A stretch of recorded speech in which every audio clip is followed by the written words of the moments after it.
Il-Bażilika ta' Sant'Elena f'Birkirkara tgawdi minn restawr tal-pitturi tal-Kopla b'investiment ta' aktar minn 160,000 euro, ftit minnhom ġejjin minn fondi Ewropej. Dawn ġew nawgurati l-ħadd huwa xogħol tal-artist Taljan Virginio Monti.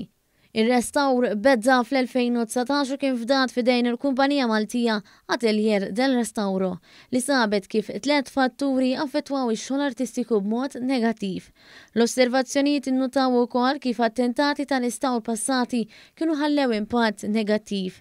Ir-restawratriċi Valentina Lupo spjegat li grupp ta' 7 restawraturi ħadu sehem f'dan il-proġett u spjegat ukoll kif saħansitra partijiet neqsin mill-pittura kellha ssir rikostruzzjoni tagħhom. Saret integrazzjoni pittorika fej il-partijiet neqsin kellha nerġgħu nagħmlu rikostruzzjoni tagħhom u daw saru grazzi għal bozzetti li ppreżenta kien Virginio Monti fl-1906 biex setaħ dan il-proġett.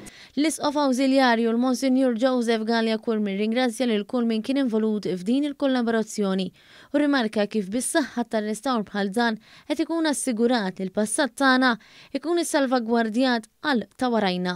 Il-fondi Ewropej huma tajnuna kbira għalina il-Knisja biex inħarsu l-patrimonju artistiku kulturali kattoliku tagħna. Aħna nagħmlu dan propju il għaliex irridu inħarsu dak is-sabiħ li rċevejna minn ta' qabilna mill-antenati tagħna u nożżuh. U fl-istess waqt ngħadduh il-ġenerazzjonijiet ta' warajna bħala tassew patrimonju sabiħ. Is-Segretarju Parlamentari Stefan Zrinzo Azzo Pardi saħaq dwar l-importanza li l-fondi bħal dawn ikunu investiti fil-komunità.